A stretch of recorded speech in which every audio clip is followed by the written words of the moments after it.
Think about it, okay, Sam? You can't tell me that such a thought has never crossed your mind. It was Julie, my wife of 6 years, trying to convince me that we should consider switching with another couple. I wasn't thrilled with the idea. Of course, there were times when I thought it would be funny to get my hands on a strange woman. Between the year of courtship and the 6 years of marriage, there were 7 years of exclusivity with one woman. And during those 7 years, there were many women who made it very clear that their bodies were available for my pleasure. I admit that I was tempted, but only tempted.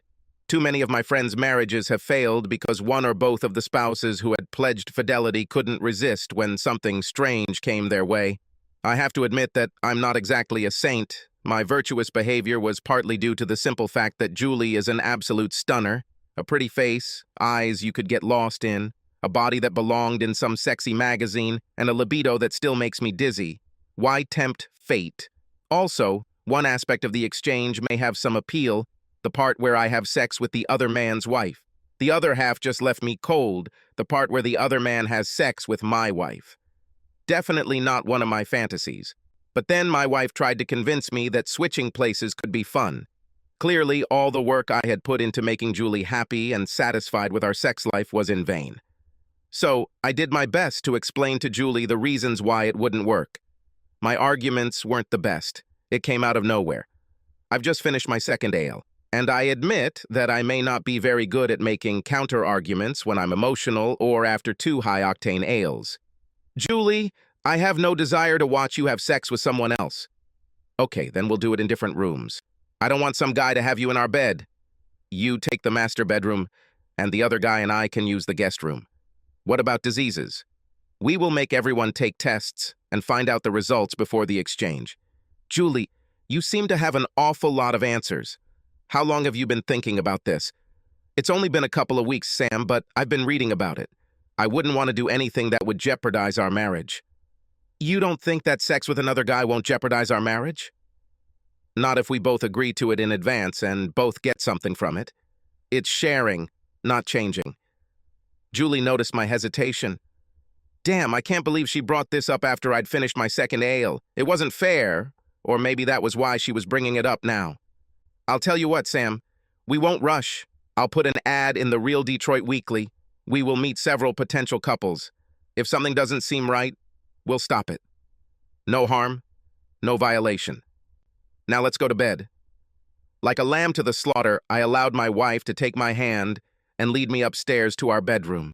The combination of the beer, the emotion, the sight of my wife taking off her clothes. Yes, even after all these years, the sight could turn me on extremely, and the rush of blood to my little head ensured that I was crazy about Julie and her grand plans.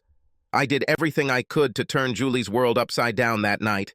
Anything to make Julie realize that she doesn't need another man. Call me stupid, call me naive, whatever. But imagine my surprise when Julie sat down to dinner the following week and told me the news. We have already received 14 worthy responses to our ad. Yes, like I said, stupid. What announcement? Our ad in Real Detroit, silly. Julia stood up from the table and took the latest issue of Real Detroit from her briefcase. She handed it to me, opening it in the personal affairs section. There was an advertisement circled under the heading Couples Seeking Couples.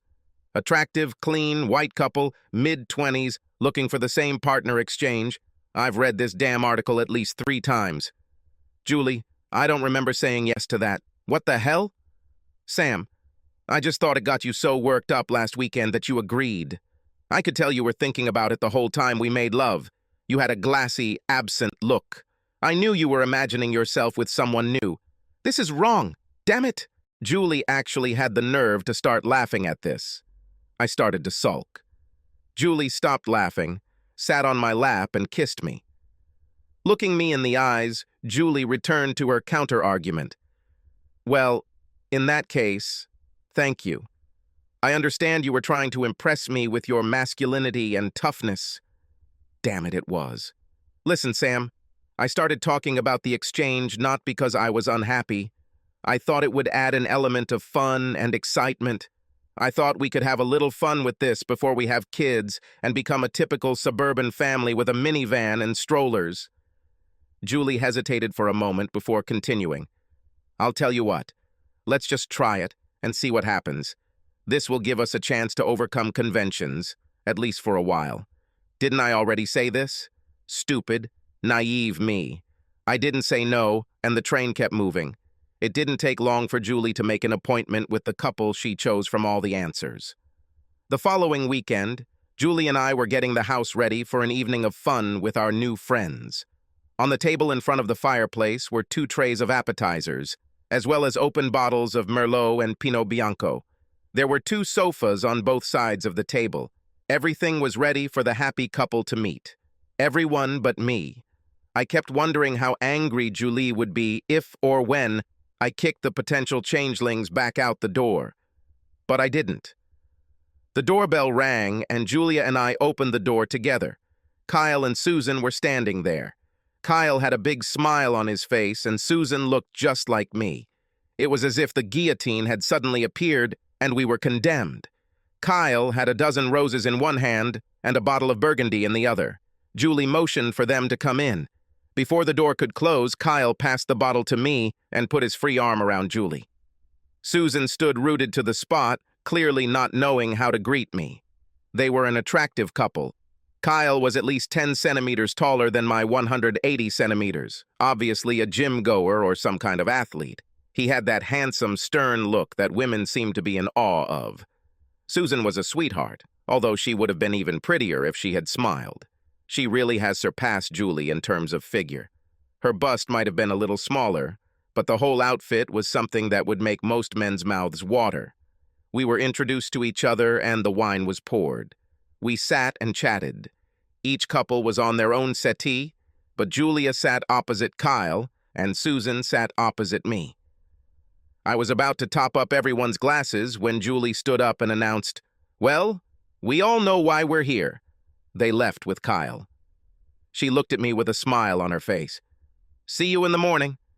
Stunned, unconscious, I just sat and watched as the 2 of them went into the guest bedroom. Finally, I came to my senses and looked at Susan. What just happened? I'm surprised they lasted so long. I've never seen Kyle so excited. Have you 2 done this before? No. Kyle came home last week with a copy of Real Detroit and told me he answered your ad. Said we were going to open our marriage. I had no choice in the matter.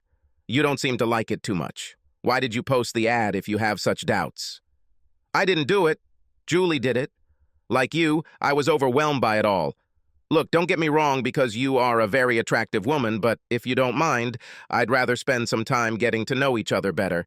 Do you mind if we wait a little bit before we go to the bedroom? Susan looked at me as if she had just received a reprieve from execution. Yes, I would like that.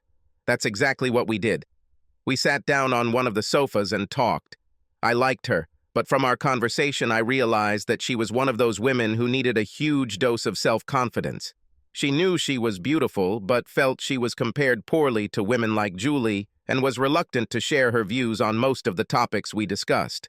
An hour must have passed. Susan and I were still sitting there talking quietly with the lights off when Kyle walked out of the bedroom and into the kitchen. He was naked, and his body glowed when he opened the refrigerator door. The guy was built like a Greek god. Kyle grabbed 2 beers from the refrigerator and padded back into the bedroom, not noticing Susan and me. I understand that Kyle is well hung.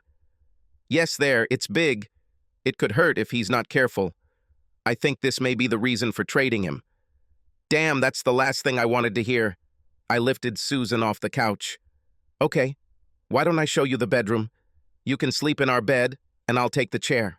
I gave Susan one of my t-shirts to sleep in, and she insisted that I share the bed with her. I placed one of the king-size pillows between us. I have heard that Mennonite couples do this when they get engaged so that they can sleep together without violating their virtue. I don't know if it's true, but I felt like I did the right thing that night. I lay awake for hours, staring at the ceiling, wondering why I let Julie drag me into this story. It was 9 in the morning when I woke up. Susan's side of the bed was empty. I put on my sweatpants and walked down the stairs to the kitchen. Susan was sitting at the table alone, and the coffee pot was half full. Sorry I slept for so long. I see you found coffee. Thank you. I need a cup. I didn't make the coffee. You just missed Julie and Kyle. They had just returned to the bedroom to take a shower. Together? Shit. Do you think we can keep these two apart? I told Kyle I was leaving in an hour, with or without him. He didn't take it well, but I needed to be at my parents' house for brunch. It's their 30th anniversary.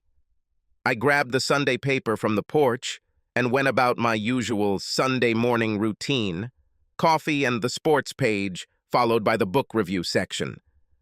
Susan sat across from me, reading or trying to pretend she was reading. At 11 par, she rose from her chair and knocked on the bedroom door. "Kyle, it's time. I'm leaving." Susan returned to the table, kissing the top of my head. "Thank you for being such a gentleman. I'm sorry it turned out this way." "Me too. Wait, that didn't sound right? I don't regret that we didn't have sex. Well, maybe I'm a little sorry because you're so gorgeous, but I'm sorry. Oh, damn, whatever." Just then, Kyle walked into the room with a huge smile on his face that I wanted to wipe off. He patted me on the back and said something as he walked towards the front door. "Did you and Susan have a good night? See you, Sam." And then he walked out the door. I went back to the guest bedroom and looked inside. Julie was asleep and I left before I threw up. Julie didn't get up until 5 that day. I spent the afternoon on the treadmill. I didn't count the laps, but I wouldn't be surprised if I ran at least a half marathon. On the way home, I bought some Thai food. Enough for 2, in case Julie got up and got hungry. She was hungry. We sat down and ate. Julie was all so playful. "Did you and Susan have a good time last night?" Actually, we didn't do anything last night. None of us were in the mood. Julia sat with her chopsticks at the ready, her mouth open. "You spent the whole night with this beautiful woman, and you're telling me you didn't do anything?" "Yes, that's exactly what I'm saying. She said Kyle put it on her, and she wasn't ready to change." I wondered if Julie would catch the implication of my statement. She didn't. "Well, this is very bad. I'm sure you two would have fun." "What about you, Julie? Did you have fun with Kyle?" "It was nice. Everything was fine." I wondered why Julie was downplaying this. "So, does this mean we're crossing Kyle and Susan off the list?" Julie looked surprised by my statement. No. Let's wait and see. Can we not talk about this anymore tonight? I hate to think that we have nothing more to discuss together. How was your run today?" Okay, maybe I'm slow-witted, but not that much. On Monday morning, I called our firm's lawyer and asked to meet with him and the family lawyer from his firm. Unfortunately, I had to fly to Seattle early Tuesday morning, and our conflicting schedules meant we wouldn't be able to meet until the following Monday. I also asked for a recommendation from a private investigator. That afternoon, I was at the Rice Investigations Office meeting with Ronald Rice. I briefed Mr. Rice on everything I needed to know. He said they could start investigating by Wednesday and would probably have something for me within a week. Here I have to take a step back and explain how a 25-year-old guy ended up with a beautiful 1,000-square-meter house with a swimming pool and his own business. My grandfather, my mother's father, left both the house and the business to me, his only grandson, when he died 2 years ago. I started working in my grandfather's machine shop when I was 16, after school, on weekends, during vacations. This may sound bad, but my grandfather always gave me free time to play sports and go on dates. I attended a local university, majoring in business and accounting. Grandpa always said that there are a lot of guys who have technical knowledge, but few of them can run a business. Money management is as important as technical know-how if you want to run a successful business. Grandfather's will was common knowledge. I would inherit the house and most of the business. I met Julia when I was at a reception with one of the large manufacturers to whom we supply machine parts. She was one of the clerks in the purchasing department. I took a chance when I noticed the missing ring on her left hand. Invited her on a date. She said yes, and within a month, we were a couple. 6 months later, we were engaged. Then my father intervened. He asked my grandfather's law firm to draw up a prenuptial agreement, protecting my future inheritance if we divorced within the first 25 years of marriage. Dad said he would take the fall if my fiancé was upset about the prenuptial agreement. Julie didn't seem too upset about the conditions. She was madly in love with me. I remember her words exactly. 25 years? And that's all? I planned to be married to Samuel for at least 50 years. God, I loved this woman. Grandfather died 4 months after his 83rd birthday. I think he might have lived to be 100, but he was 32 years old when he was captured by the Japanese during World War II and spent 18 months in a prison camp in China. If you know anything about the conditions in the camps, you know how harsh they were for the prisoners. More than 30% of American prisoners of war in Japanese camps died in captivity, compared to 1% in German camps in the European theater. Be that as it may, these months in captivity damaged some of his internal organs, but he always claimed that he was one of the lucky ones. He returned home after the war and lived as long as he did.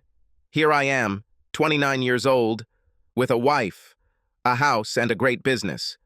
But even after 2 years, I missed my grandfather every morning when I walked into the workshop. Dinner with Julie on Monday night went smoothly. We actually made love that night, as I would be gone until Friday. If you're wondering why I left town when my marriage was hanging by a thread, the answer is simple. My company needed this contract from a Seattle aerospace company that supplies Boeing. Without this contract, I might have had to lay off a couple of employees. I hoped my marriage would survive, but I needed that contract. I kissed Julie goodbye on Tuesday morning and told her I loved her. She thanked me for the night and said how nice it was. She hugged me and told me she loved me more than ever. I felt almost human again when I jumped into the taxi. As usual, Julie and I talked on the phone every evening while I was on the road. During a conversation on Thursday evening, I received a nudge. It was a good day, and I was in a great mood. Terms were agreed earlier in the day, and the contract will be signed tomorrow morning. Not only will everyone at the plant have a job for the next 2 years, but I may have to hire an extra machinist. Life was good, and then everything went wrong.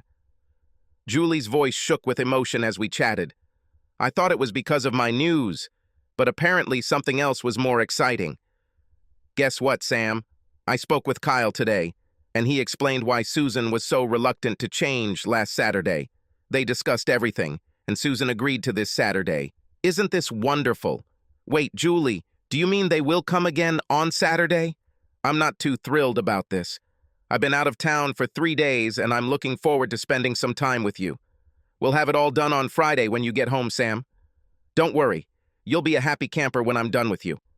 In my defense, it was a long 2 days of negotiations with 3 vice presidents, and I didn't have the energy to argue with Julie over the phone. I hadn't eaten much all day, and it was 7 p.m. on the West Coast. I told Julie I would see her tomorrow. I need to eat. She told me again how much she loved me before we hung up. I was told that the steaks at the Metropolitan Grill in Seattle were as good as anywhere in the U.S., but I don't remember much about the filet I ordered that night. There was bourbon, I remember that. Friday. I needed to concentrate and pay attention. Last-minute additions were made to the contract. Nothing unusual for such a large order. This meant I had to switch from a 1-hour flight to a 5-hour one. There was 1 seat left on the 5-hour flight, and it was in first class, but I booked it. We spent the morning sorting out the final details, had lunch in the conference room, and by 2:30, I was on my way to the airport. When it rains, it pours like buckets. Literally. Seattle may be used to a lot of rain, but thunderstorms are a different matter. My flight was delayed, and then delayed again. We finally taxied to the runway at 9 p.m. After a 5-hour flight and a 2-hour time difference, the plane landed at Wayne Metropolitan Airport at 5 in the morning. The taxi arrived at my door at 6, and I immediately went to bed. Julie woke up just long enough to kiss me, and then we both fell asleep. When I called Julie last night, she was watching crappy TV and always had trouble sleeping when I was out of town, so I guess she was up most of the night. When I woke up, it was 2 o'clock in the afternoon. Julie wasn't home, but there was a note. Sam, I'm at the spa. I'm going to get a massage at 1 p.m. Hair coloring and cutting and everything else. Should be home before 5. Hope you got some rest. Love you, Julie. I knew better than to try to call. Julie turns off her phone while at the spa. And no, I never worried that Julie was using this time to get away from me, not even this afternoon. If you saw what she looked like every time she came home from the spa, you'd realize that 3 hours and $300 was a bargain. Julie burst into the house at 5 minutes to 5. "You look great, baby. How about we go out to dinner tonight?" Julie hugged me tightly and kissed me even harder. "What are you talking about, Sam? The Taylors will be here in half an hour." "Wait, do you mean they'll still come? I assumed that you would cancel the meeting, since we spent no more than half an hour together and had not slept since Tuesday morning." It would be rude to cancel a meeting at the last minute. "Sorry, I thought we talked about this on Thursday. How Susan can't wait to make it up to you." I got angry. "Is that why you spent the day at the spa? To get ready for Kyle?" "Of course not, stupid. Tomorrow afternoon we have the Kaufman wedding. You know what all these women are like. They'll tear me to pieces if I don't show up at my best. Now hurry up and shave. The Taylors will be here soon." By the time I finished shaving, the doorbell rang. By the time I got to the front door, Kyle and Susan were already in the house. "I have a few cans of beer chilling in the guest room. We all know why we are here tonight. No need to waste time." She took Kyle's hand and headed into the bedroom. I looked at Susan. She lowered her eyes. "Sam, let's go to bed." Susan headed up the stairs to the master bedroom. I went to the kitchen and took a bottle of wine, 2 glasses and 2 pears. By the time I entered the master bedroom, Susan was under the covers. I poured the wine and cut a few slices of pear with my pocket knife. "What made you change your mind, Susan? Where does this sudden desire come from?" "I won't lie to you, Sam. I haven't changed my mind. Kyle told me that was part of the deal. If we didn't do this with you, you would stop letting us come. Don't get me wrong, Sam.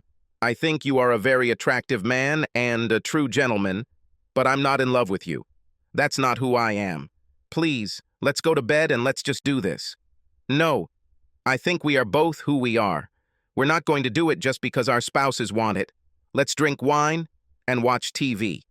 And that's exactly what we did until Susan fell asleep around midnight. An hour later, I got up and went down to the kitchen to drink something stronger. I was pouring myself a glass of bourbon when I looked out the back window. In the moonlight, I could see 2 people in the pool. They were having sex. I didn't mean to watch them, but it was like my friend once told me. He was skiing when he stopped, looked up and saw a man skiing down the slope, apparently out of control. My friend said he didn't want to watch. The man was heading straight towards the grove of trees. The man crashed into more than one tree, and my friend still couldn't turn his head or close his eyes. My friend started crying while telling this story. This was 10 years after the event. That day, I saw a man die, and I could not look away. I couldn't either. I threw up in the sink. Luckily, I didn't eat anything solid all day except half a pear.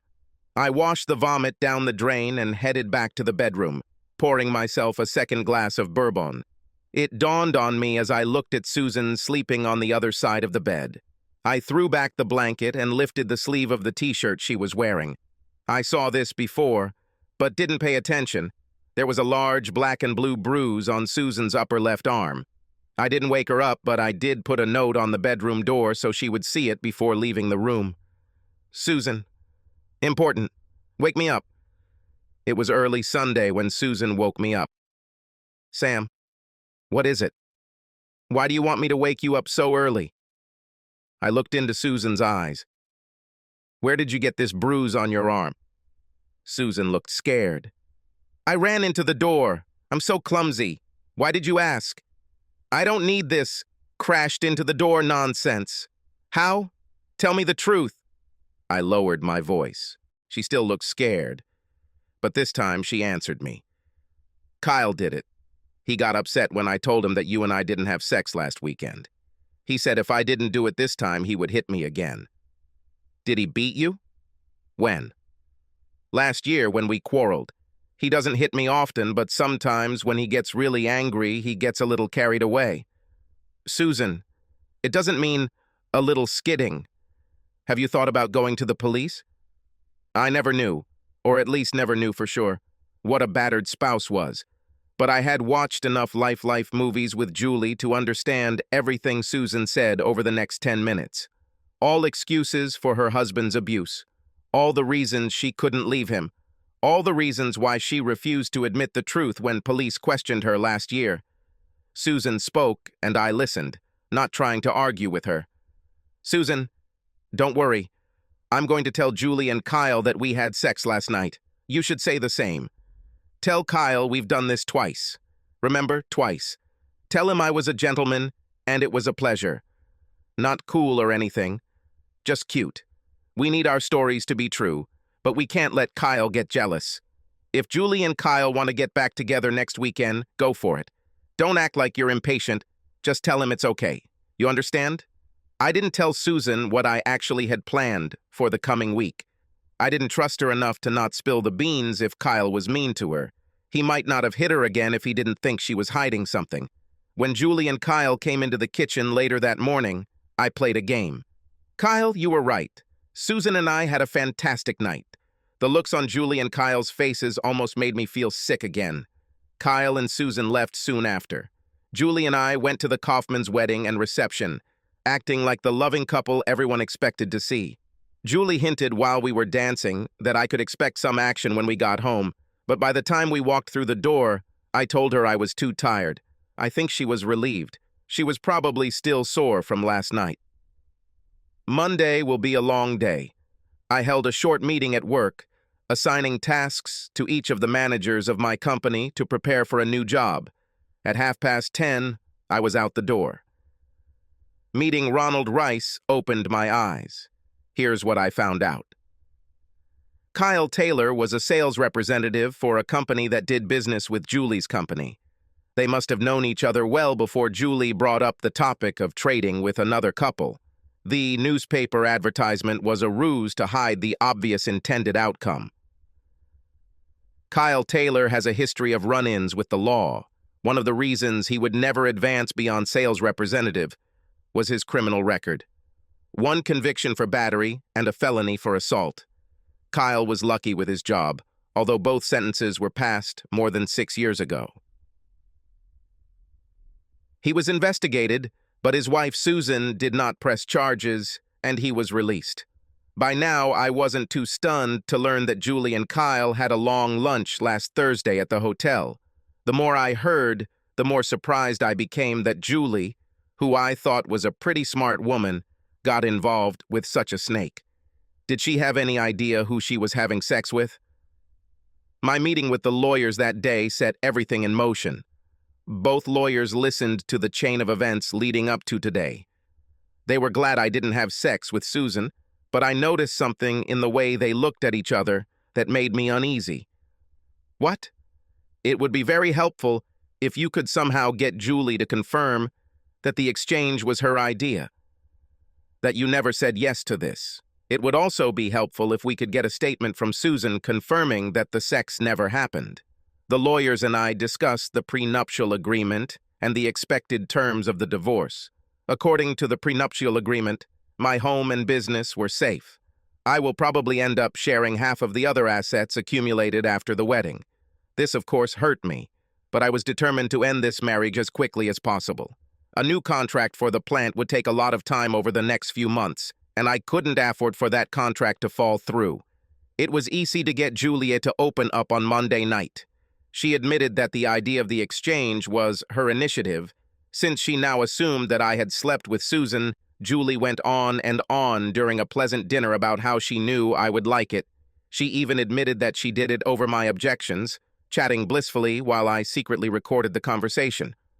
What she didn't admit was that she knew Kyle before the ad was submitted. I enjoyed the fact that I would soon get rid of the cheater. I decided that I needed to do one more thing: get Susan out from under Kyle's thumb. For this, I would need Ronald Rice again.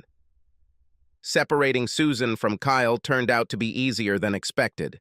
With Rice's help, we played on 2 of Kyle's biggest flaws: his overwhelming ego and violent tendencies. I called Kyle and asked him to meet me at a bar under the pretext that I needed to understand his secret recipe for making my wife enjoy sex. I acted like a stupid cuckold on the phone, told him that Julie just hasn't enjoyed sex with me since we started swapping.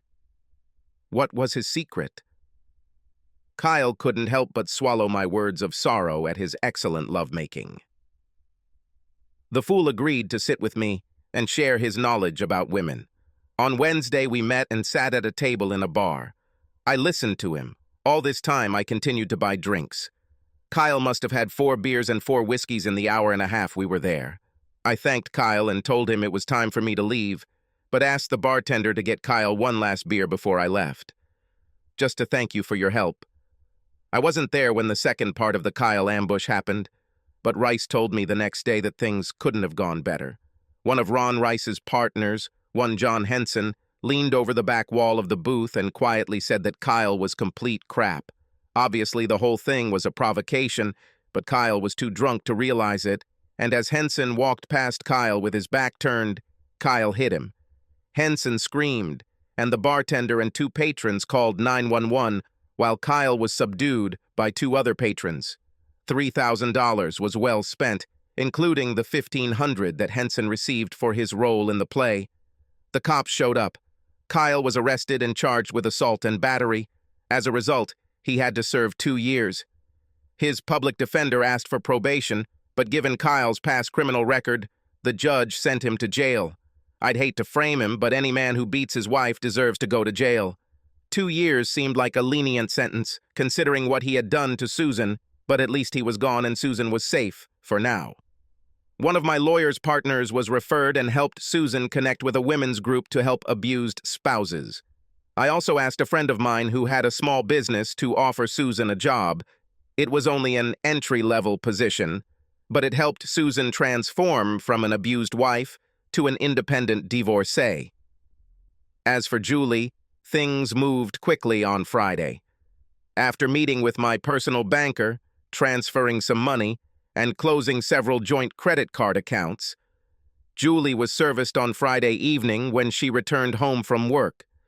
I decided not to serve Julie at work, even though it would have been nice to embarrass her in this way.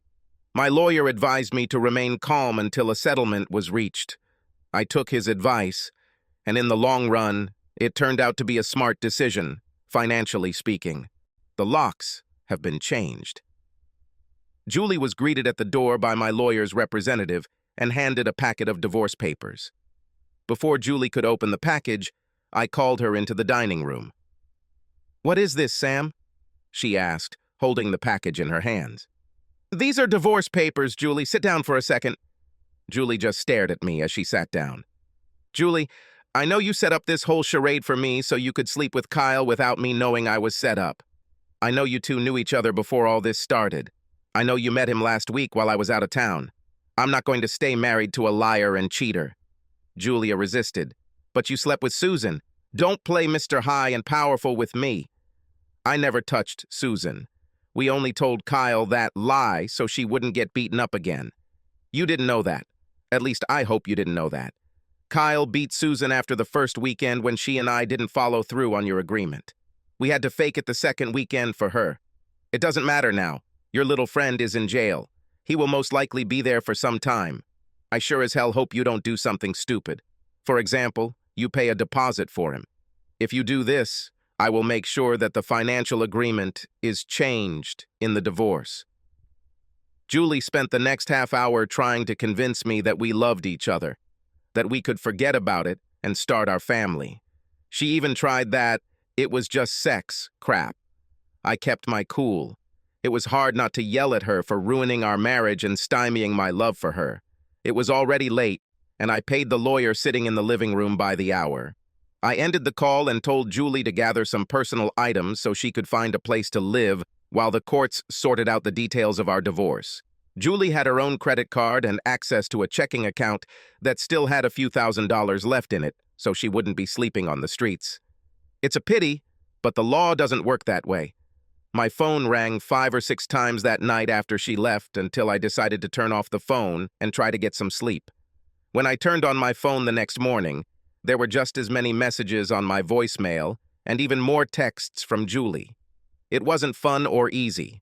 I had a good divorce lawyer looking out for my financial interests, but nothing filled the giant hole in my heart. There were times when I almost stopped the divorce, thinking that I should give Julie another chance, but each time I remembered her deceitful actions and realized that I could never trust her again. During the divorce proceedings, Julie's lawyer tried to argue that I was just as guilty because I had sex with Susan. Susan's testimony stated otherwise. But her lawyer continued to make a big deal out of it until Susan and I suggested taking lie detector tests. This silenced him.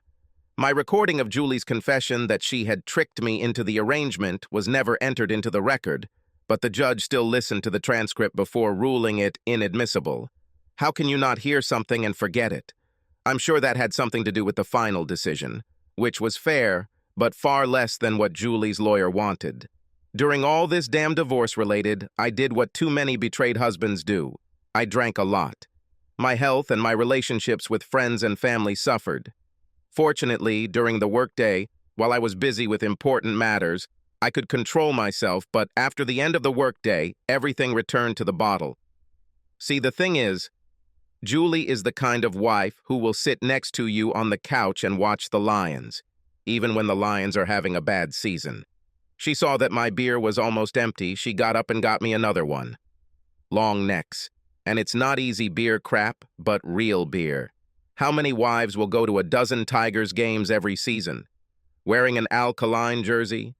These are just a few more reasons why I will miss her. But lies? I couldn't get past it, so I drank to forget. Today's intervention. This was about a month after the divorce was finalized.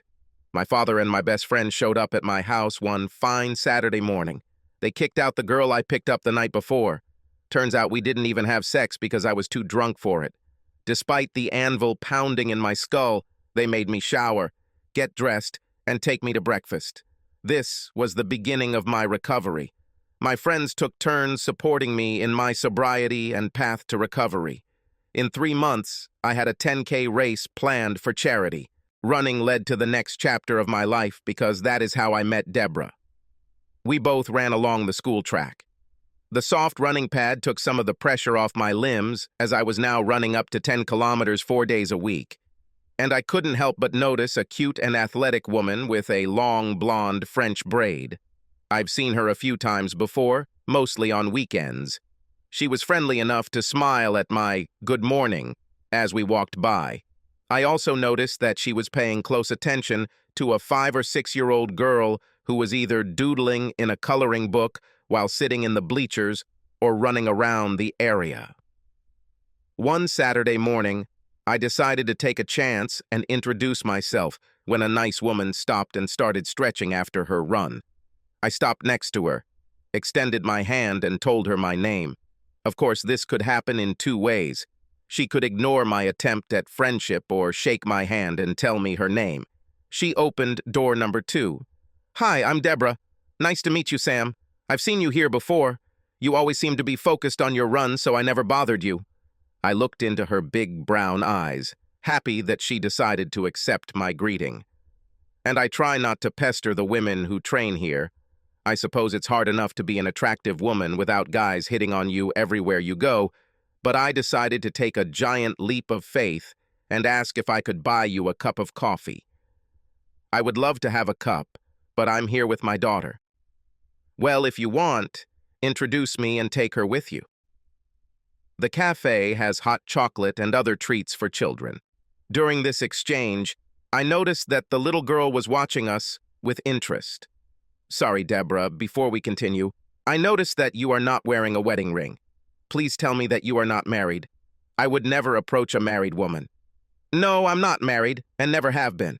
My daughter's father ran away a few months after I told him I was carrying his child. He was not ready to become a father or a husband. I'm raising Linda alone. By this time, the little girl was standing next to us, and I was introduced to Linda. Linda greeted me politely and seemed delighted by my offer of hot chocolate.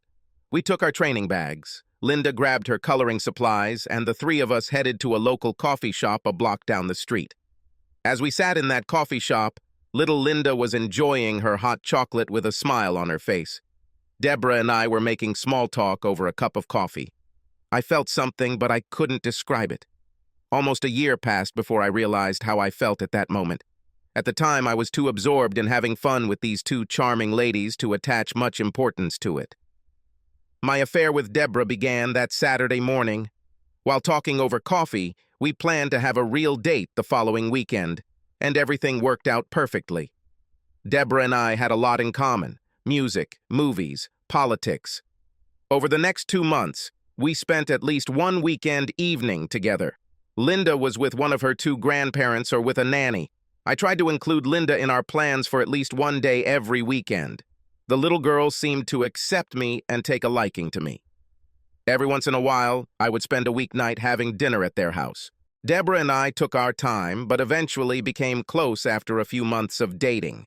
It was during one of the weekends when Linda was with her father's parents. The father disappeared, but his parents were delighted with the appearance of their granddaughter. Deborah and I decided to spend the weekend in Chicago. I went all out. 2 adjoining rooms at the Palmer House, symphony tickets at the CSO, steaks at Ditka's. Unfortunately, Iron Mike was not there that evening. All in all, a great Saturday evening. It turns out that the second room was unnecessary. We made love. A few days after returning from our weekend in Chicago, I was sitting in my home office considering a buyout offer from a larger company based in Birmingham, Alabama. The doorbell rang, and who should have been standing on the threshold if not my ex-wife? "Sam, can we talk?" I knew where this would lead, but I let her in anyway. An old song started playing in my head. My mother used to sing it sometimes while cooking in the kitchen, and there was a line in it, "Don't you think you always don't know what you've got until you lose it?" I listened as Julie tried to convince me to let her stay the night. She just knew deep down that if we made love one more time, it would convince me that we were meant for each other. Julie's outfit exuded seduction, a thin blouse that barely hid her fantastic breasts, a short skirt that emphasized her long, slender legs. Her makeup was lightly applied as she knew I liked it. Julie was perfect. After Julie left, I grabbed the keys and drove to Deborah's house. It wasn't too late, but Linda had to go to bed and I needed to talk to Deborah without interruption. Deborah looked at me curiously as she opened the door. I immediately started talking. "Deborah, my ex-wife, came to my house this evening. She wanted to sleep with me to convince me that she and I should get back together." Before I could catch my breath and continue, Deborah interrupted me, giving me a look as if her best friend had just died. "Oh, Sam, you didn't?" "No, wait. I told Julie I was single and kicked her out of the house. I'm only ashamed of one thing. I told my ex-wife that I love you before I told you.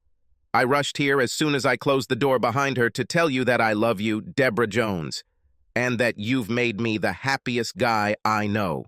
These must have been the right words. That night, Deborah and I slept together. The offer from the Alabama company was very good. I met with their president. He reminded me of a younger version of my grandfather. I am a decent businessman who wanted to expand my company to compete with some of the big players in our business field. Since I owned a controlling stake in our company, I could make the decision on my own. But I approached my parents, who owned 15%, and our 12 employees, who owned another 18%.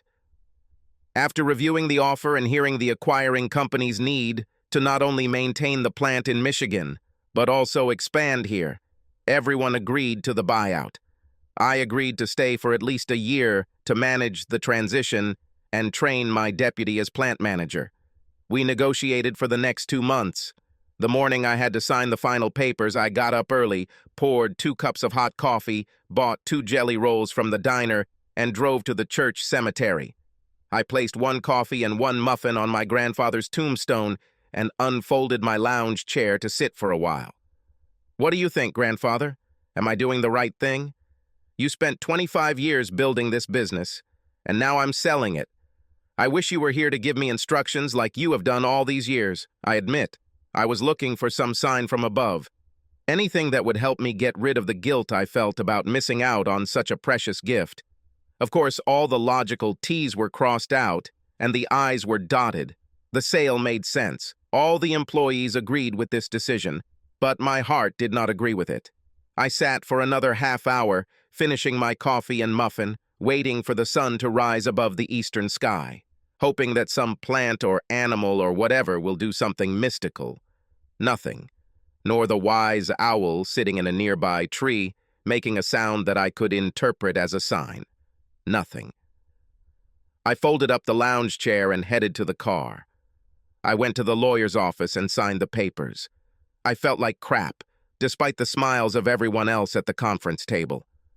On the other hand, my personal life couldn't have turned out any better if I had starred in a Hallmark movie.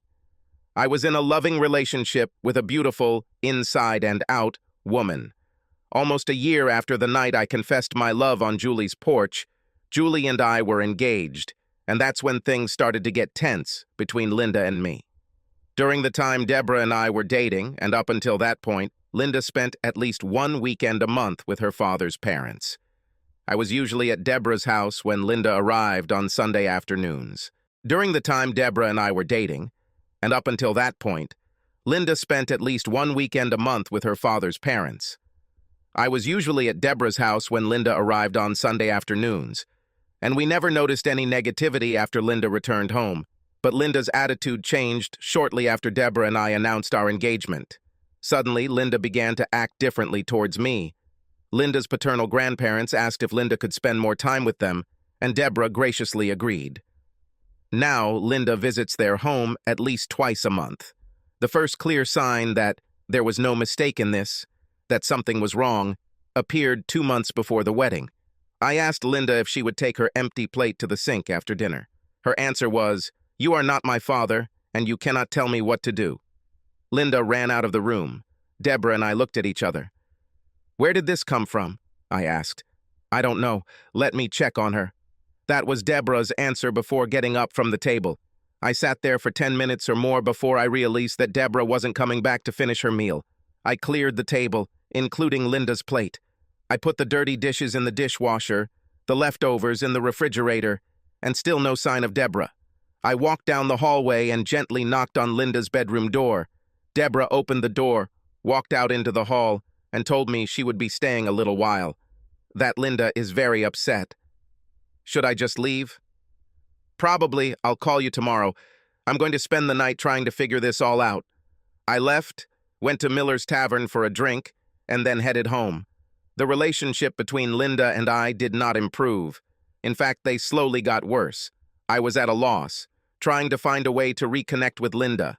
I even read a couple of books about adopted children and talked to a therapist. Sometimes what I tried seemed to get us back on track, but not for long. It was 1 step forward and 2 steps back.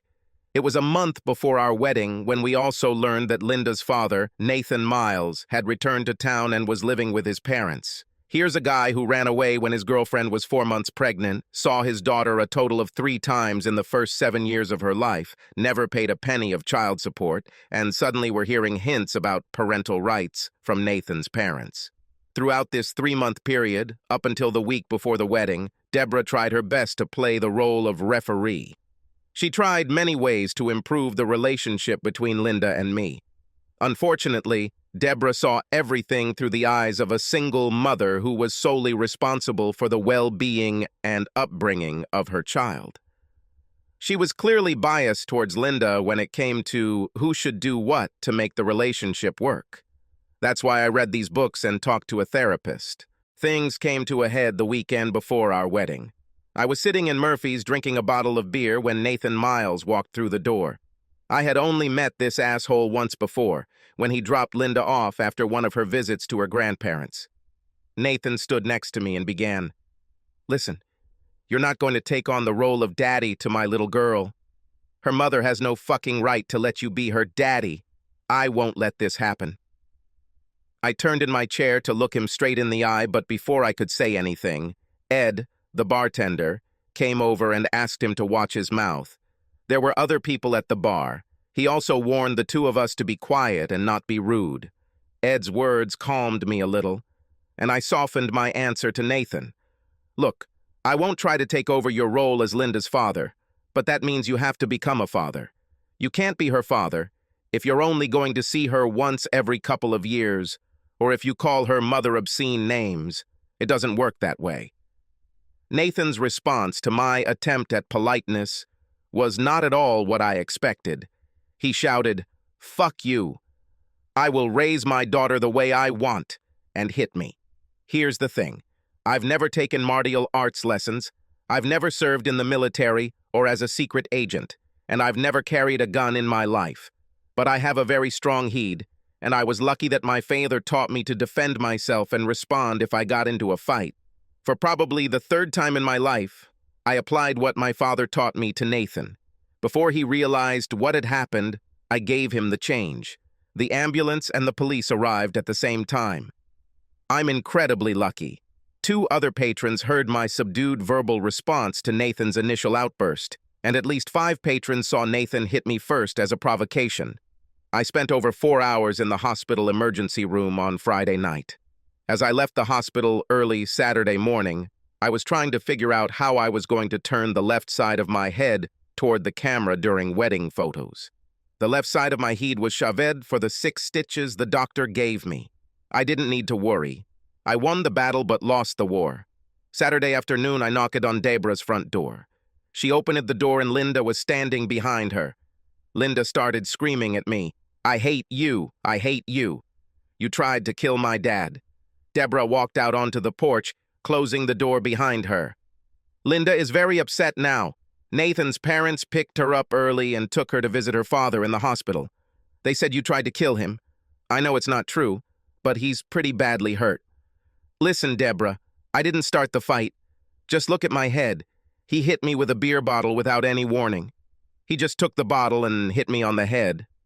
"Sorry, Sam. Why would he do this? What triggered it?" "He said I tried to steal his daughter. I explained that there was nothing like that. He hit me just like that. All I did was defend myself. I believe you, Sam, but I have a little girl who is traumatized after visiting her father in the hospital. I think we need to postpone the wedding until I can calm Linda down. What could I say?" "No. You have to marry me next week, even if your daughter cries and screams during the ceremony." I nodded my head, told Deborah I'd call her later, and then turned around and went home. I actually called Deborah. Sunday, Monday, Tuesday, and every day for the next 2 weeks. She hung on the phone for a while, promised to see her soon, and then hung up to take care of my daughter, or something like that. After 2 weeks, I told her we needed to talk. Deborah arranged for her parents to look after Linda, and we met at a nice cafe down the street from her house. It didn't go very well. "Sam, it's not getting any better. Linda flatly refuses when I ask her to invite you to dinner. She continues to say that you tried to kill Nathan. Did you tell her that he hit me first?" "Yes, but it doesn't fit in my head. She refuses to listen to me. Nathan's parents won't let her forget that it was Nathan who ended up in the hospital. I think we'll have to put off any talk of marriage for a while." "Marriage? Damn it, Deborah. We're not even dating anymore. We were supposed to get married last weekend, and this is the first time I've seen you in 2 weeks. And even then, you say you need to pick Linda up in an hour. Okay, we'll postpone the engagement, but give me back the ring. When you and Linda decide that I can be in your life again, just call me, and I'll put it back on your finger. I know I was being a jerk, but damn, I didn't start this shit. And Deborah was letting Nathan, his parents, and Linda control our lives. Nathan came into Linda's life less than 2 months ago, and he's calling the shots? I needed Deborah to see this." Deborah burst into tears and took off the ring, reluctantly giving it to me. "Deborah, I love you. This ring is yours, but not before you can get Nathan and his parents out of Linda's life and out of our lives. We need to be a family. This is what we have said from the very beginning, at least 2 weeks ago." Eventually, Deborah and I grew apart. We met occasionally over the next couple of months, but I was never allowed to return to her house for fear that Linda would react violently to my presence. When an old friend of mine called me from the West Coast and asked me to join him at a startup in Portland, I accepted the offer and planned to leave my hometown. My year of work at the acquiring company has passed. It was a good time for a new life. As I was packing up my things, I found a photo of Deborah, Linda, and me. When I looked at the photo of the happy trio, I remembered that first day in the cafe, and it dawned on me. The feeling I had that day when the 3 of us sat together for the first time. What I felt was the influence of other cafe patrons. They saw how happy we were at that moment and smiled at what seemed like a strange family scene. I only saw Deborah once after I moved to Portland. I was back in town visiting friends 5 years later when I ran into her in a local park. Deborah was walking behind a stroller with a small child inside. Deborah still looked well, but sad. I didn't avoid her when I saw her coming down the path towards me. We said hello. I looked into the stroller and complimented her on her beautiful baby. This is not mine, Sam, but my sister's. I never had another relationship after our breakup. It's just Linda and me. What happened to Nathan? He left town about 4 months after you left. Linda still spends time with his parents, but Nathan probably saw her twice before he died 2 years ago. That's probably good. He would most likely do something else to ruin her life like he ruined ours. He was a sick son of a bitch. Did Linda ever admit her role in our breakup after she saw her daddy leave again? No, Sam. Linda was the center of my world before you came into my life, and then again after you left. I spoil her. This is my life. Tears welled up in Deborah's eyes, and at that moment, I needed to leave. I was tempted to say something stupid like live your life, but I didn't say anything. What a waste. So let's go back to when Deborah and I broke off our engagement and I moved to Portland. Now I am 32 years old, 1 failed marriage, 1 broken engagement, and my heart is broken again. The distance from my hometown and all the reminders of failed love affairs would do me good. There was one positive aspect to my miserable life. The business startup my friend invited me to join was a brewery. Kevin Daniels, whom I met in college and spent many an evening drinking with, decided to start a microbrewery. It turned out that he had a talent for making exceptional ale, but no real experience in running a business. So he called me and asked me to join him. I would run the business and he would brew the beer and run the kitchen. We made a good team. The talents complemented each other and our business grew and prospered. Within 3 years, we opened a second branch. We were making 6-figure profits and also putting more money into the business. My personal life sucked. I dated some women and slept with a few of them. Overall, life was good. Not great, but good. Then I met Gwen. Gwen was an unmarried woman, the only single woman at a dinner party hosted by Kevin and his wife Sally. This was another obvious attempt by Sally to help me find someone to share my life with. It was obvious to Gwen, too, and the two of us had a little fun. During dinner, we had a few minutes to talk, and I discovered that Gwen was a smart woman with a beautiful smile and a good figure to boot. Right after dessert, Gwen said she had to go home. I asked her if I could call her sometime and set up a date. She said yes, but I would need to give her a little warning because she would need to hire a nanny for her 2 children. Needless to say, I didn't call. About a week after the dinner party, Sally came into the pub and my booth. Sally looked furious.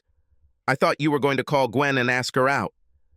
She said, she hasn't heard a peep from you, and I think she's very hurt. I really liked Sally, and I certainly didn't want my partner's wife to be mad at me, so I responded to her as politely as I could actually do. Sally, Gwen has children. You know my story with Deborah. Do you think I should get involved with another woman just to have her kids ruin everything again? No thanks. Sally stared at me for a moment. Wow, I didn't even think about that. I'm sorry. I just thought you two seemed to be getting along last Saturday. I forgot about Debris and about what happened. Apology accepted. If you talk to Gwen, please tell her that I think she is beautiful and smart. Please tell her that I am sorry if I deceived her. If necessary, tell her why I will not call her. Okay, Sam, I will take care of it. Sorry. Sally left my booth, and I went back to my beer. 2 days later, I looked up from my desk and saw Gwen. She was even more beautiful than I remembered from Saturday dinner. Hello, Sam. Can I come in? When will I learn? I stood up and invited her in, closed the door to my office and pulled out a chair for her to sit. She was wearing a mid-thigh skirt, and her legs were longer than I remembered. Her white blouse contrasted nicely with her dark complexion. Then I noticed her eyes, light brown with green flecks. I don't remember ever seeing eyes like these before. Her dark hair fell just below her shoulders. I had to focus on her words because I was half drunk looking at this beautiful woman. Sam, Sally told me why you didn't call. It is understandable why you would be wary of children after such an experience. But I am not that other woman, and I think if you met my 2 children, you would see that they are different too. What about their father? Their father lives across the river in Vancouver. He sees them twice a month and about a month in the summer. He had a new family, which just so happened to include my ex-best friend, with whom he accidentally fell in love and she became pregnant. Now they have 2 children of their own. It's pretty lousy. Isn't it terrible when you find your loving spouse getting it somewhere else? What's next? I thought Sally said you broke up before the wedding? Sally didn't tell you, but I was married before the Deborah fiasco. My wife decided she needed a little more and we got divorced. But let's get back to your situation. So the ex won't pull any tricks if we start dating?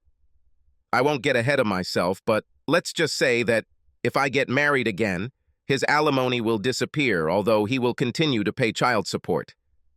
He keeps asking me when I'm going to find a man, an asshole. Now, I probably scared you away with such talk. Sam, it was nice meeting you, and I would love for you to come over next week and have dinner with me and the kids. Just a nice, casual dinner. Can I cook something to bribe you? Anything but what we serve here in the pub. I end up eating here 5 or 6 days a week. Are you familiar with Italian cuisine? I have my mother's recipe for lasagna. I could make it with garlic bread. Lasagna? Is it true? What evening? Gwen smiled. I could get used to that smile. I showed up the following Tuesday with a bottle of Chianti and a small bouquet of flowers. I met Jake, 7, and Robin, 5. 2 very sweet, very polite children. There was still half an hour left before dinner was ready. Jake asked me if we could play catch before dinner. I didn't bring my mitten, Jake. You could take one of Daddy's.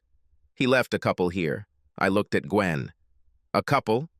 Matt played for the Portland Sea Dogs. That's where I met him. It's a long story that we can discuss when the kids aren't here. I thought I saw a slight blush appear on Gwen's face as she told this story. Jake grabbed 2 mittens and we headed to the backyard. The kid had great hands and could catch, which surprised me since he was only 7 years old. After 20 minutes of this, Gwen and Robin came out and watched for a few minutes before calling us in for dinner. The smile in Gwen's eyes as she watched us pulled me closer to the whirlpool. This was the 2nd month after Gwen and I started dating. I was invited to accompany Gwen and the kids to a preseason barbecue for Jake's Little League team. A get-together of sorts organized by the coach to get parents involved before the season. First training. This was most likely an attempt by the coach to convince parents to buy into his program, including convincing the parents of all these future Major League stars to shut up and let him coach the kids. Much to our surprise, Matt was there. Jake must have told him about the barbecue because Gwen said she didn't. I recognized him from a photograph that Robin keeps on her dresser. I noticed that Matt was alone, and my senses began to flutter in anticipation of a fight.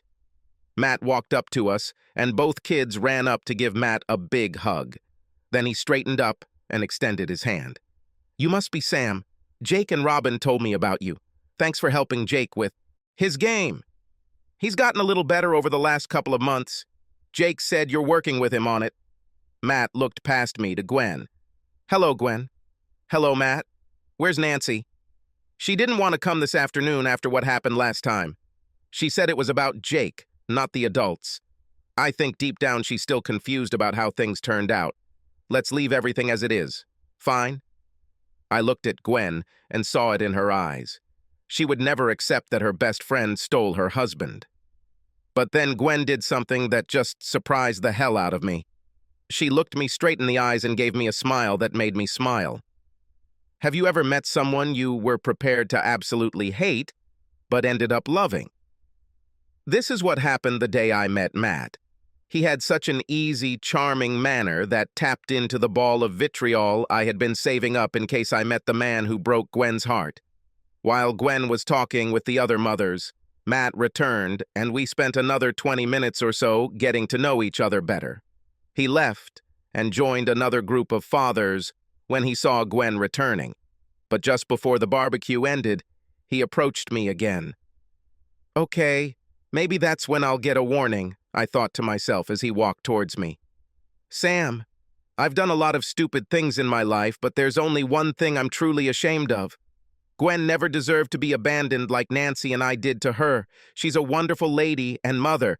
My love for Gwen wasn't strong enough to resist temptation when Nancy and I started flirting and then fell in love. I won't make excuses for myself, but I really wish Gwen all the happiness in the world. I know her well enough to see something in how she reacts to you. Good luck to you two." With these words, he turned around and left. Over the next year and a half, Gwen and I grew in love with each other as we became engaged and then married. At school and sporting events, Matt proved to be a decent person and a good father to my two stepchildren. Little did I know that the threat to my marriage would come from a source other than Matt. During the first year of our marriage, Gwen and I bought a nice old house in a great part of town, located on a 20-acre lot. Both Jake and Robin were settling into their new schools and seemed excited when Gwen and I told them about our plans to have another child or two. Robin was actually excited at the prospect of becoming a big brother. Jake was at an age where he was more like, "How does this affect me?" It was a friendly area. Several of our new neighbors came to greet us with small gifts. Donald and Joan Green, who lived next door, were the friendliest of all. A week after moving in, they invited the four of us to dinner. Gwen and I were invited to a small party for 3 other couples that the Greens were throwing the following weekend. "Maybe too friendly," Gwen commented as we left the party the following Friday night. "How many times did Joan flirt with you this evening?" "What?" I smiled because I really couldn't remember how it happened. Typical ignorant man. Gwen continued to undress for bed, watching me for signs of deception, but she noticed my confusion and simply smiled back. "Come on, don't tell me you didn't notice.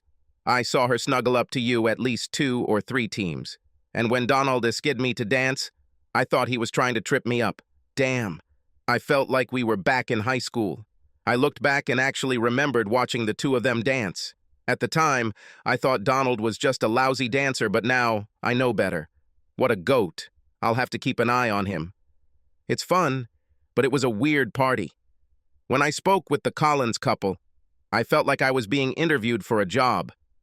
And when we said we were leaving, the Greens seemed disappointed, but the others breathed a sigh of relief. It was as if they couldn't wait for the door to close behind us.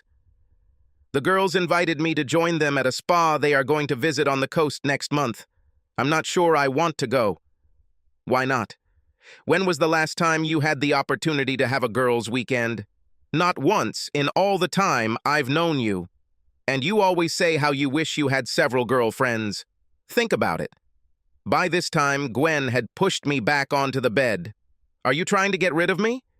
"You know that's not true," I answered, kissing her.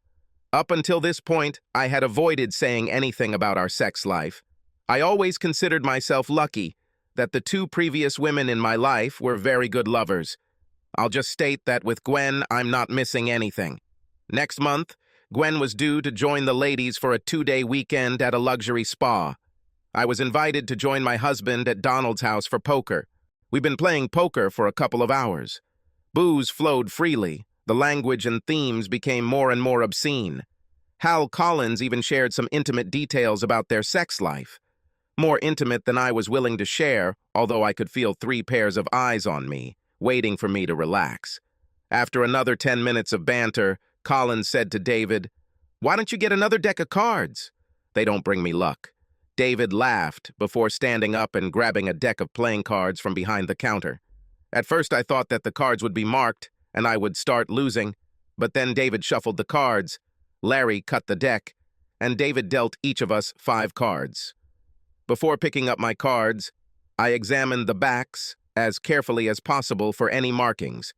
When I turned over the cards to see what I was dealt, I got the biggest shock of my life. Each card featured a photograph of Joan Green in very revealing outfits.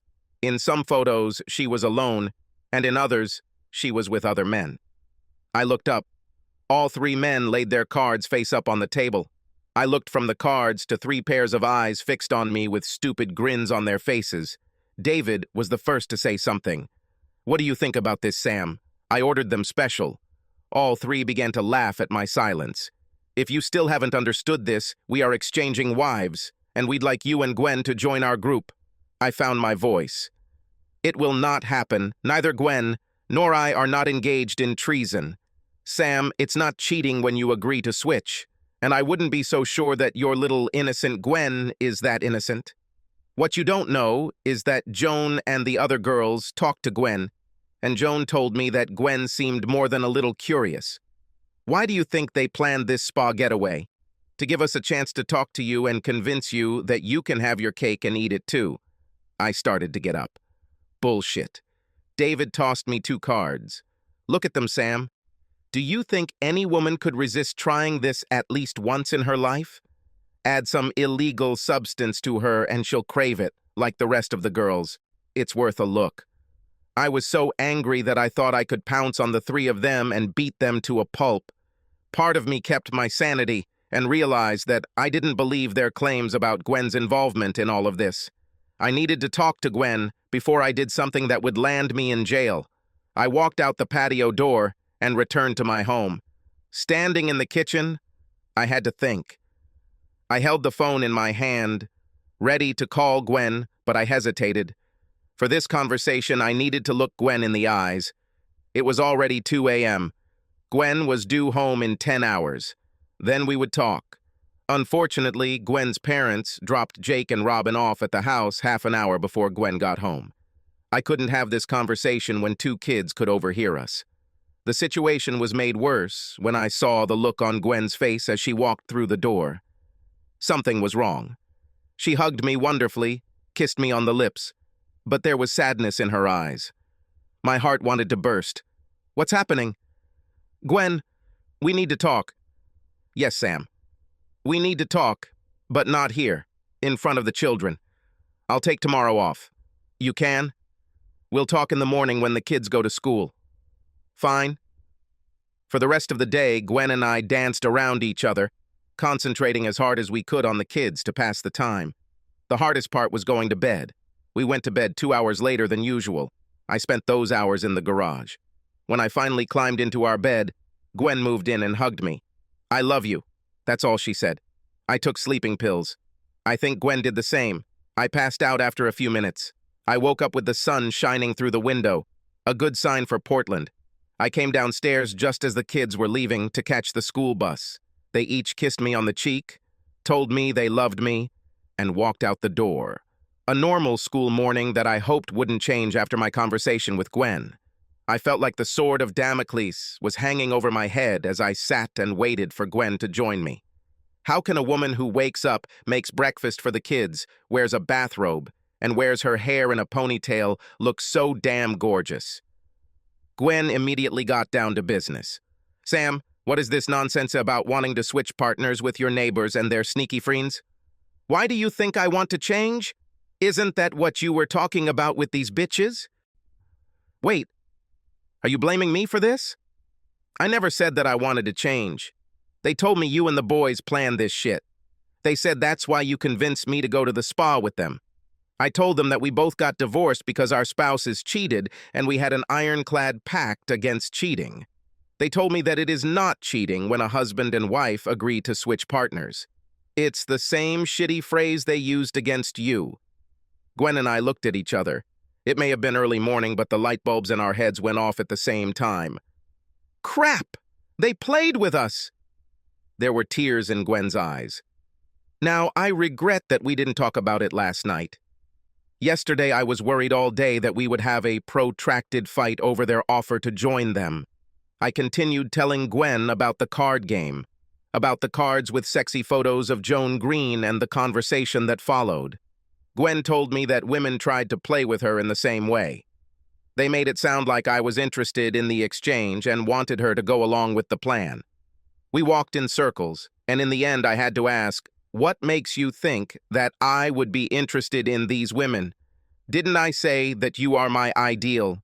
Sam, you should know by now that almost every woman, especially in her 30s, is at least a little insecure. And I saw all 3 of these women naked last weekend. They all look great, especially Joan. I don't know if she had a job, but this woman is well built.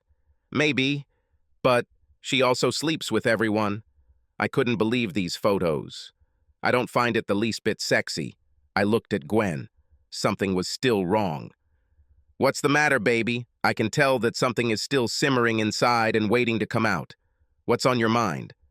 Sam, I hope you don't hate me, but something else happened this weekend, and I'm ashamed of myself. Oh, I'll try to stay calm, Gwen. Go ahead, tell me. Gwen took a deep breath and began. Her eyes alternated between looking at me and at her hands as she spoke. All the girls wanted a massage and convinced me that I needed one too. I didn't see anything wrong with it. The spa seemed like a reputable place to me. That's when I saw all the women naked. It didn't seem like anything special to me. I've been seeing naked women since I played sports in high school and college. I wrapped myself in a towel and lay down on the massage table. The girls handed me a glass of wine. 2 massage therapists entered the room, and I was surprised that they were both men. One was tall, blonde, and the other was a stocky guy of Mediterranean appearance. But first, they each began working with Joan Green and Tina Collins. I sat and watched while drinking wine. I wanted to make sure the massage was legit, and it looked like it was. Nothing that either man did aroused my suspicions. At the same time, the wine made me feel warm inside, and by the time I finished the glass, I felt a tingling sensation. When it was my turn, the girls said that they had a special treat for me. I lay down on my back, covering myself with a sheet from my hips to my chest. One guy started working on my neck and shoulders, and a tall blonde guy started working on my feet and calves. Gwen paused to catch her breath. I didn't like where this was going, but I held my tongue. Gwen was having trouble with this, and I didn't want to interrupt her. She looked at me and continued. But then they started to cross the line. I grabbed the sheet, wrapped it around my body, and got the hell out of there. Eventually, I returned to my room. Thank God you persuaded me to stay in my own room. I cried for at least an hour, not answering any calls or knocks on the door. I couldn't believe how close these 2 men came to using me like this. I am not like that. I've never been like this. You were pumped with illegal substances. What? How? How? How do you know? Oh, I can't say for sure, but I'd bet $1,000 on it. The way you described the feeling after 1 glass of wine. You always handle your alcohol better. And the other day, David was bragging about how women go crazy after taking illegal substances. He showed me a photo of Joan having sex, said women needed a little illegal substance to get it done. These people make me feel worse every minute. They set you up like that. What do we do? It's probably too late to get a blood test, but let's call Dr. Malone and see what he says. Then we need to think. I realized that Gwen had never heard the full story of why Julie and I got divorced. She knew Julie was cheating, but I never talked about the attempted swap with the Taylors. Gwen listened as I told her everything. It was a long day. Now I had a huge problem.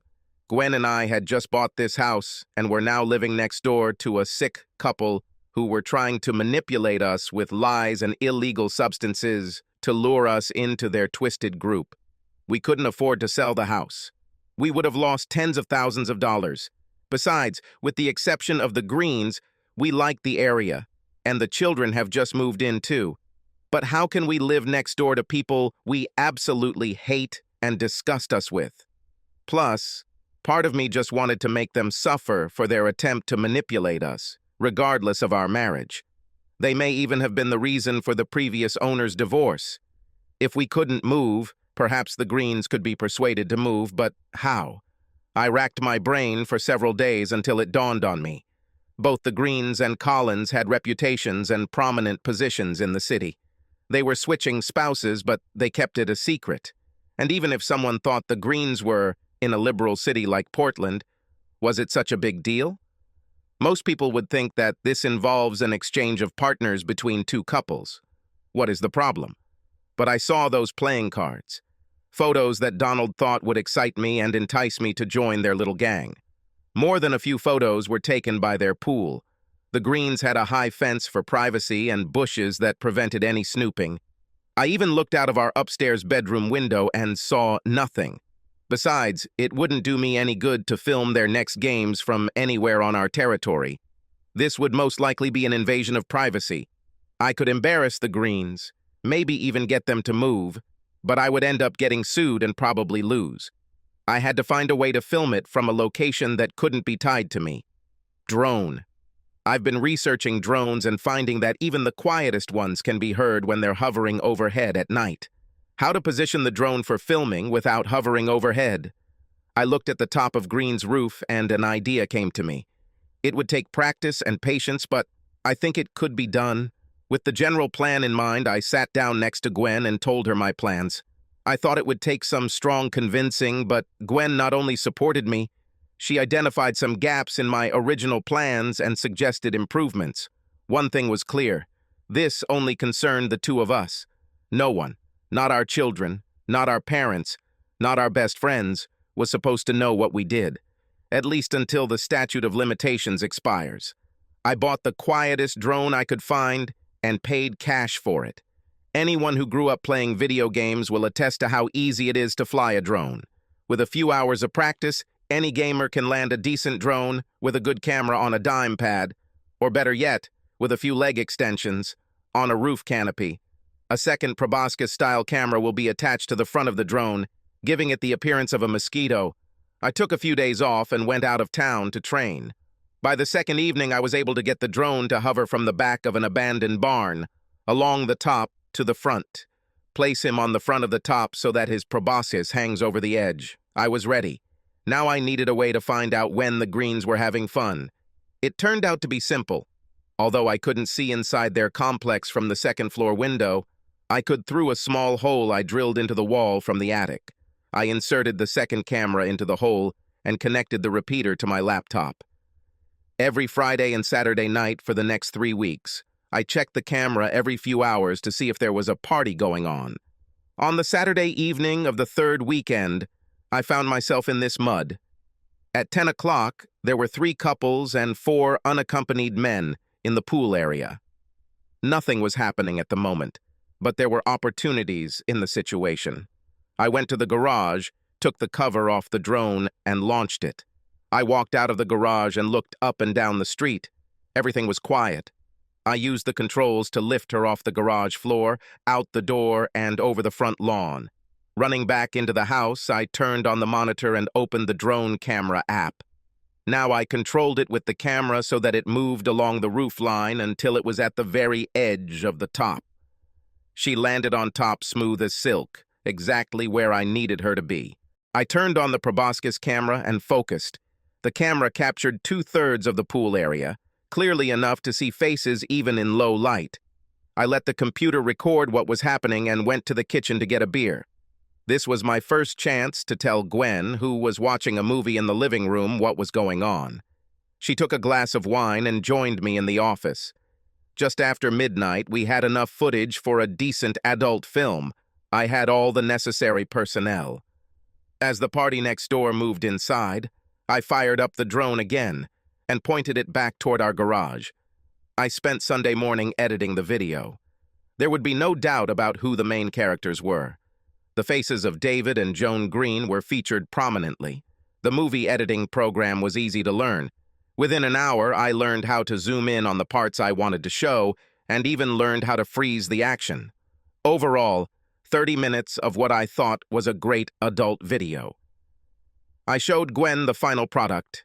Gwen's evil grin told me everything I needed to know. It took several days to upload copies of the video to various free sites. Several Tumblr accounts happily uploaded snippets to their sites. Several other amateur sites took the full 30 minutes to load. Once enough copies had been aired, I began the final phase of telling the Greens' neighbors, business associates, and co-workers that the video was available to watch.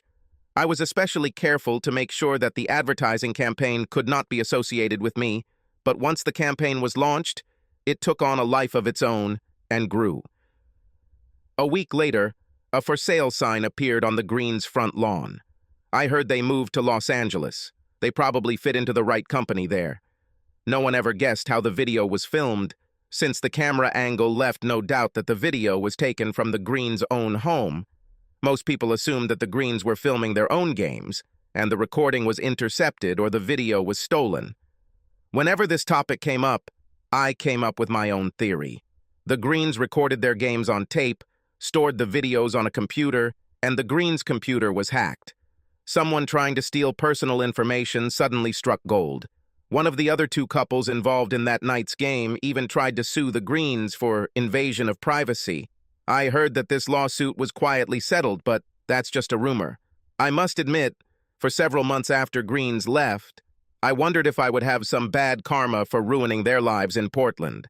I believed that my actions were justified. After all, if the Greens had simply asked us to trade, we would have given them a straight answer and refused. But I couldn't accept the manipulation. If karma has a problem with my nuclear response, well, go ahead. I didn't have to wait long for an answer to my questions. One afternoon, 4 months later, I came home from work to find my mom and dad in our living room. Gwen's parents were there too. They sat with Jake and Robin on the large sofa.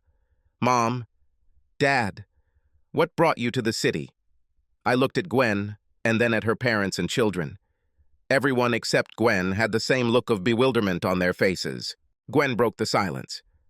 "I called your mom and dad here because they need to hear this firsthand.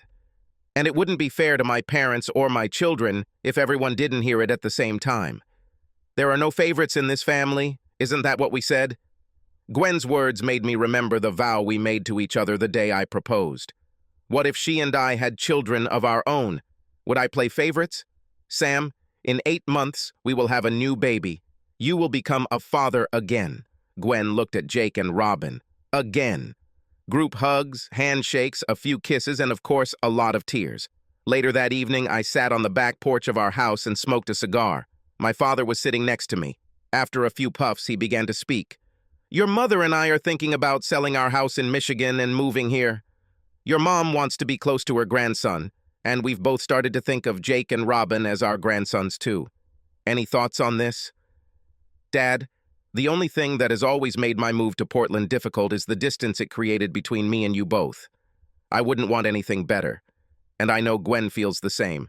We couldn't be happier. Sam, your mom and I couldn't be more proud of how you've grown up. This is mainly due to you and, of course, your grandfathers. I'd have to be a big loser to mess up how many benefits I've been given. Yes, but many children get advantages and simply nullify them. Add to that bad luck with those 2 women at home, and you've got a recipe for failure. And I followed this path until you and Pete pulled me out of the house that day and sobered up. Oh, I have no doubt that you would have gotten there on your own. It just might have taken a little longer." I looked over my shoulder and made sure we were alone. "Dad, I never asked, and you don't need to tell me. But was Mom your first love?" Dad looked over his shoulder, and I knew I had learned some big, dark secret. "Sam, I saw your mom in chemistry class when I was in high school. It took me several weeks to work up the courage. She was just so damn beautiful, but I asked her out and we've been together ever since. This is one case in 1,000, but I was so lucky. So why did you have to look over your shoulder before telling me that?"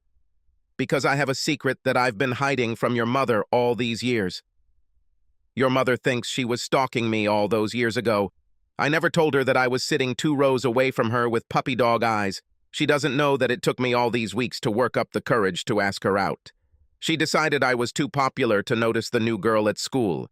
You may think this is stupid, but I always thought that I would keep this secret until the day I die. And on that day, I will tell her this one secret. Looks like something out of those cheesy romance novels she reads. Corny, right?" After listening to my father's confession, I took a deep drag on my cigar. I didn't want him to see the moisture in my eyes and realize that I was suffocating. Then Dad continued, "You're only 38. With a little luck and hard work, you and Gwen can celebrate your 50th anniversary together. You will have children and grandchildren to celebrate with you. I have a feeling for this girl that I never had for the other 2. Gwen is the one and only. I had to take another long drag. I doubt Dad was fooled. This conversation on our veranda with my father took place 5 years ago. 8 months later, Gwen gave birth to a baby girl, whom we named after our mothers. Mom and Dad sold their house in Michigan and bought 2 acres on the river northwest of town in St. Helens. Kevin and I are resisting offers from a major national beer brand to buy our 4 pubs and brewery. We're resisting because financially we're doing great, and most importantly, we're still having fun. Neither Kevin, nor Sally, nor Gwen are greedy, so it just works. When Gwen and I had our second child, a boy we named after my grandfather, we decided 4 would be enough. The way Gwen has stayed in shape after 4 children is a miracle. I look at this woman every chance I get. She laughs loudly because sometimes I sit on the toilet and just watch her shower. It's like my personal adult show that I don't want to share. It took a few years, but we even invited Matt, Nancy, and their 2 kids to our house for Thanksgiving dinner. It was a difficult decision, but we decided that it would be easier for Jake and Robin as they grew up if all the adults in their lives could be together in one room, especially if it is to celebrate and give thanks for all the blessings we have had in life. Gwen's parents and my parents were there too. That night before dinner, we had to sit down with Gwen's mom and explain the rules. This woman may have a sharp tongue and still gets angry when Nancy's name is mentioned. But the first Thanksgiving went off without a hitch, so we did it again last year. I think it made the right impression on my stepchildren. I guess that was my way of saying, maybe a little long-winded, but there was nothing else we were doing in hell, sitting on that river and pretending we were going to catch some fish today. That life just throws you a curveball sometimes, especially when it comes to finding the one. It took my father 1 try and it took me 3. But I'm enough of a romantic to believe that everyone has a soulmate. Just remember not to settle. Sam and Julie's cancer was destroyed by cheating. Julie got Sam into a partner swap agreement with another couple, Kyle and Susan, even though Sam was against it. It was later revealed that Julie had engaged in a sexual relationship with Kyle long before their exchange. He was revealed to be a man who beat his wife, Susan. As a result, Sam filed for divorce. Sam, after his divorce, meets Deborah, a single mother, and her daughter, Linda. They begin a relationship and plan to get married soon. However, a week before the wedding, Linda's father, Nathan, appears and confronts Sam. After a bar fight in which Sam defends himself, Linda accuses him of trying to kill her father. Deborah, under pressure from Linda and Nathan's parents, is forced to postpone the wedding. Gradually, Sam and Deborah's relationship falls apart due to the influence of Nathan and his parents. Sam moves to another city. Years later, he accidentally meets Deborah, who has not found a new relationship since their breakup. Nathan abandoned Linda again, and Deborah devoted herself entirely to her daughter, spoiling her. After moving to Portland, Sam meets a woman who has 2 children and again takes risks, but still starts dating her. Everything works out great. They get married and buy a house. After a party with the neighbors, they realize that they tried to force them to agree to an exchange of spouses with deception and manipulation, but they did not fall for their hook, but on the contrary, by filming explicit footage of the neighbors' sexual games from a drone and posting them on the internet, they managed to survive these perverts from next door. The relationship between Sam and his 3rd wife has become even stronger. They have 2 more children together. The business is working great. Life is wonderful. Subscribe to our channel so that your second chaff doesn't cheat on you, and go ahead and listen to the next story, because this story is nothing compared to the next one. If you're under 18, don't even think about listening to the next one.